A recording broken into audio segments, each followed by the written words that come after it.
आज मी जेवणाची रंगत वाढवणाऱ्या 5 प्रकारच्या चटण्या दाखवणार आहे. तर आपण जेवताना कधी-कधी काहीतरी चटपटीत, तिखट खायची इच्छा होते. तर आज अशाच मी 5 प्रकारच्या झणझणीत चटण्यांचे प्रकार बनवून दाखवणार आहे. ते पण पारंपरिक पद्धतीने ह्या चटण्या बनवणार आहे. तर उन्हाळा चालू झाला तर भाज्या खायला कंटाळा येतो. मग आपल्याला चटपटीत, झणझणीत खायला आवडतं. तर मग तोंडाची चव येण्यासाठी आपल्याला ह्या चटण्या बनवायच्या आहेत आज. तर कोणाला लोणचं हवं असतं, तर कोणाला चटण्या हव्या असतात. तर मी आज 5 प्रकारच्या चटण्या बनवून दाखवणार आहे. त्या पण खूप सोप्या पद्धतीने आणि जुन्या पद्धतीने जशा बायका बनवत होत्या पहिल्या, तशाच सेम आज मी 5 प्रकारच्या चटण्या बनवून दाखवणार आहे. तर ह्या चटण्या 1 ते 2 महिने टिकू शकतात. तर ही रेसिपी नक्की ट्राय करा. तर ट्राय करण्यासाठी तुम्हाला हा माझा व्हिडिओ लास्टपर्यंत बघावा लागेल.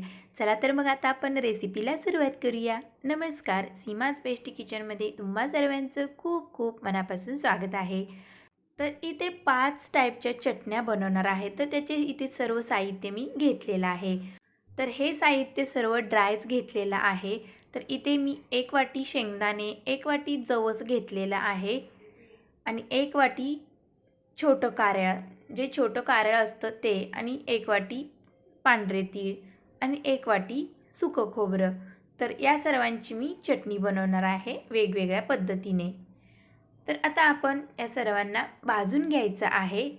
तर चला तर मग आता आपण गॅसवरती कढई ठेवूया. तर कढई तापलेली आहे. तर पहिल्यांदा आपण जवस भाजून घेऊया. तर जवस छान आपल्याला खरपूस होईपर्यंत भाजून घ्यायचे आहेत. तर जवस भाजताना गॅसची फ्लेम आपल्याला मीडियम ठेवायची आहे. जसजसे जवस भाजत येतील तसतसे ते उडतात. अशा पद्धतीने आपण हे हलवत राहायचं आहे. तर जवसाची चटणी खूप छान खमंग लागते.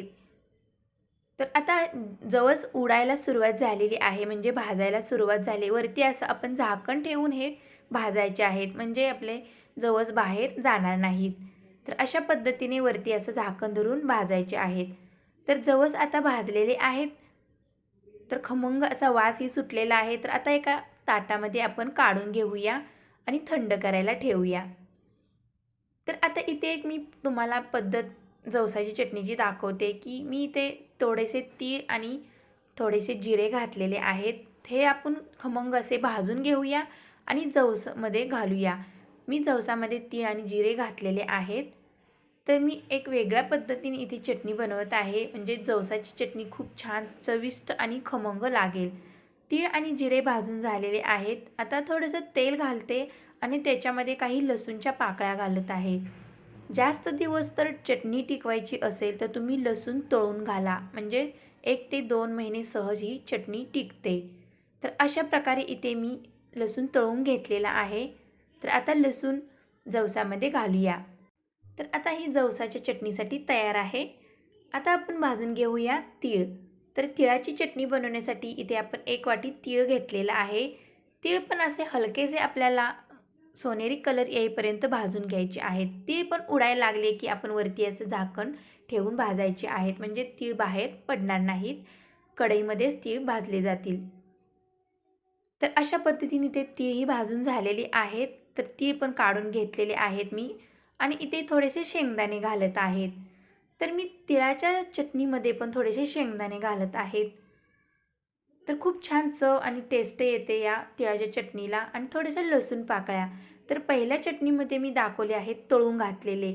तुम्ही अशाही प्रकारे तुम्ही भाजूनही नुसते घालू शकता लसूण आणि शेंगदाणे. तर तिळाच्या चटणीमध्ये मी लसूण आणि शेंगदाणे घालत आहे. तर आता लसूण आणि शेंगदाणे भाजलेले आहेत, काढून घेऊया, थंड करायला ठेवून देऊया. तिळाच्या चटणीसाठी तयार आहे. तर आता भाजूया आपण बारीक कारळ. जे छोटं कारळ असतं ते आता कारळ आपण भाजून घेऊया. तर कारळ पण आपल्याला असं हलकंसं भाजून घ्यायचं आहे. तर कारळ्याची चटणी पण खूप खमंग लागते, टेस्टी लागते खूप. तर अशा पद्धतीने आपण हे कारळ पण भाजून घेऊया.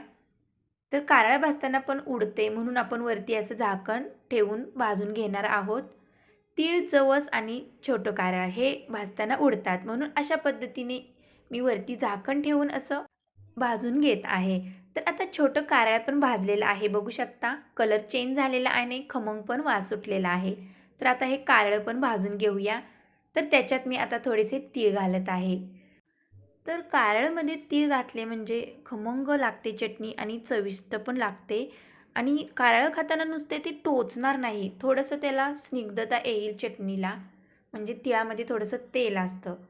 तर अशा प्रकारे आपण आता लसूण पण त्यासोबत भाजून घेतलेला आहे, तर थंड करण्यासाठी ठेवून देऊया. तर आता भाजायचं आहे आपल्याला सुकं खोबरं.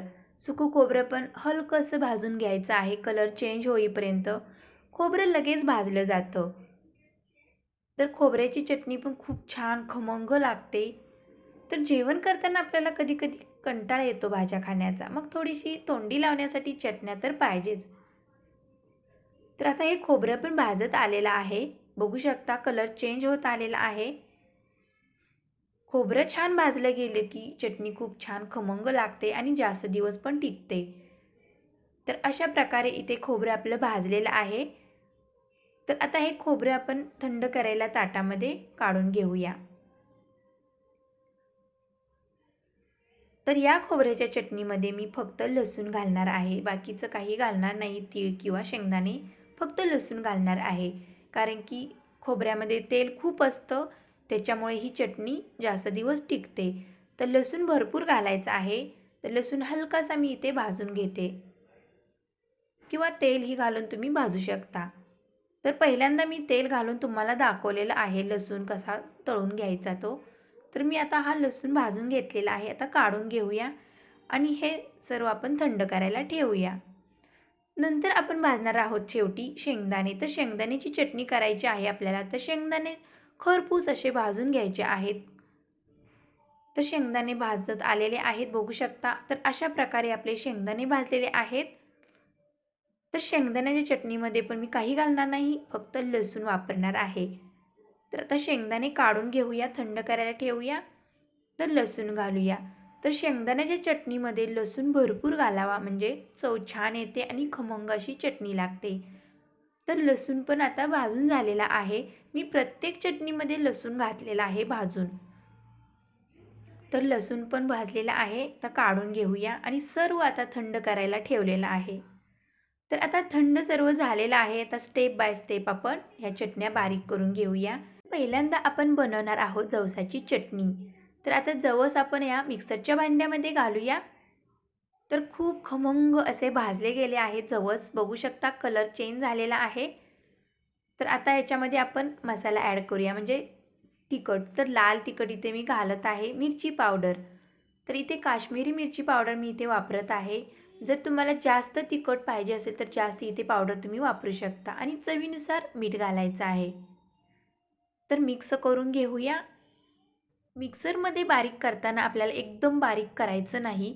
तर हे पल्स मोडवरती आपल्याला बारीक करून घ्यायचं आहे. तर थोडीशी जाडसर राहिली पाहिजे, तेव्हाच या चटणीला चव येते. तर अशा प्रकारे मी इथे चटणी बनवलेली आहे, बघू शकता. तर अशी आपल्याला चटणी हवी आहे. तर आता ही चटणी आपण एका बाउलमध्ये काढून घेऊया. जवसाची चटणी बनवल्यानंतर जवसाच्या चटणीमध्ये थोडंसं तेल घालून भाकरीसोबत ही चटणी खाऊ शकता. खूप छान टेस्टी लागते, खमंग लागते. तर अशा प्रकारे इथे आपली जवसाची चटणी बारीक करून झालेली आहे. तर मस्त असा खमंग वास सुटलेला आहे. तर तयार आहे आपली जवसाची चटणी. तर आता दुसरी बनवणार आहोत आपण तिळाची चटणी. तर इथे सर्व आपलं थंड झालेलं आहे. तर थंड झाल्यानंतर चटण्या बनवायच्या आहेत. तर तिळामध्ये आता आपण मसाला घालूया. तर इथे लाल मिरची पावडर घातलेली आहे आणि चवीपुरतं मीठ घातलेलं आहे. तर आता हे मिक्सरला आपण फिरवून घेऊया. तर पल्स मोडवरती सर्व या चटण्या फिरवून घ्यायच्या आहेत. तर अशा प्रकारे इथे ही चटणी आपली मिक्सरला फिरवून झालेली आहे, बघू शकता. अशी दरदरीच आपल्याला हवी आहे, जाडसर. एकदम बारीक केली तर चव येणार नाही. अशी थोडीशी भरडसरच ठेवायची आहे चटणी, सर्व चटण्या. तर इथे बाउलमध्ये आपली चटणी काढून झालेली आहे. तर तयार आहे आपली तिळाची खमंग चटणी. तर आता बनवणार आहोत आपण कारळ्याची चटणी. तर मी कारळ्याच्या चटणीमध्ये तीळ घातलेला आहे, कारण की नुसतं आपण कारळ जर बारीक केलं, त्याची चटणी बनवली तर ते खाताना असं कचकच लागेल आणि ते टोचेल. म्हणून थोडंसं त्याला स्निग्धता येण्यासाठी मी याच्यामध्ये तीळ घातलेले आहेत. आता चवीपुरतं मीठ आणि तिखट घालून बारीक करून घेऊया. तर बघू शकता अशा प्रकारे आपली ही चटणी तयार आहे. तर कारळ्याची चटणी पण खूप खमंग टेस्टी लागते. तर मस्त अशी ही बारीक झालेली आहे. तर आता एका बाउलमध्ये आपण ही चटणी काढून घेऊया. तर या चटण्या बनवताना तुम्ही तुमच्या आवडीप्रमाणे तिखट मीठ घालू शकता. कोणाला जास्त तिखट हवं असेल तर तुम्ही जास्त वापरा. तर मला इथे मीडियमच तिखट लागते म्हणून माझ्या पद्धतीने इथे मी तिखट वापरलेलं आहे. तर तयार आहे आपली खमंग अशी कारळ्याची चटणी. तर आता नंतर बनवणार आहोत आपण खोबऱ्याची चटणी. खोबऱ्याची चटणी तर खूप छान लागते. मस्त असं त्याच्यामध्ये तेल उतरतं त्या चटणीमध्ये. तर याच्यामध्ये आपण आता घालूया लाल मिरची पावडर आणि चवीपुरतं मीठ. तर याच्यामध्ये आपण काही घालायची गरज नाही. मी फक्त याच्यामध्ये लसूण घातलेला आहे आणि तिखट मीठ. तर ही पण चटणी आपण अशी रवाळ वाटून घेतलेली आहे, बघू शकता. मस्त अशी खमंग बनलेली आहे. अशा पद्धतीने आपली ही खोबऱ्याची चटणी पण बनवून तयार आहे. तर बाउलमध्ये आपण काढून घेऊया. तर काही चटण्या मी जास्त बनवलेल्या आहेत, काही चटण्या कमी बनवलेल्या आहेत. तुमच्या क्वांटिटीप्रमाणे तुम्ही चटण्या बनवू शकता. तर सुक्या खोबऱ्यामध्ये पहिलंच तेल असते, त्याच्यामुळे या चटणीमध्ये तेल घालून खाण्याची गरज नाही. अशीही तुम्ही चटणी भाकरीसोबत खाऊ शकता. तर या खोबऱ्याच्या चटणीमध्ये तीळ किंवा शेंगदाणे काही वापरलेले नाही. अशीच मी ही चटणी बनवलेली आहे तिखट, मीठ आणि लसूण घालून. तर तयार आहे आपली खोबऱ्याची खमंग चटणी. तर आता आपण शेवटी बनवणार आहोत शेंगदाण्याची चटणी. तर शेंगदाण्याची चटणी कोणाला नाही आवडत, तर शेंगदाण्याची चटणी तर सर्वांना आवडते. तर खमंग शेंगदाणे भाजून घेतलेले आहेत आपण. त्याच्यामध्ये आता आपण लाल मिरची पावडर घालूया आणि चवीपुरतं मीठ घालायचं आहे. तर शेंगदाण्याची चटणी मी थोडीशी जास्तच झणझणीत करत आहे मी. खूप छान टेस्ट लागते जरा तिखट असली म्हणजे. तर शेंगदाण्याच्या चटणीमध्ये तुम्ही लसूण भरपूर घाला. लसणाने शेंगदाण्याच्या चटणीला खूप चव येते छान. तर वरतून आपण तेल घालणार आहोत. तर शेंगदाण्याच्या चटणीमध्ये तेल वापरायचं आहे हे लक्षात घ्या तुम्ही. तर ही चटणी अशी जाडसर ठेवली जाते. म्हणजे पल्स मोडवरती आपल्याला ह्या सर्व चटण्या फिरवून घ्यायच्या आहेत. तर बघू शकता अशी रवाळ जाडसर ही चटणी वाटलेली आहे. तर अशा पद्धतीने आपली ही शेंगदाण्याची चटणी पण तयार आहे. तुम्ही वरतून पण तेल घालू शकता.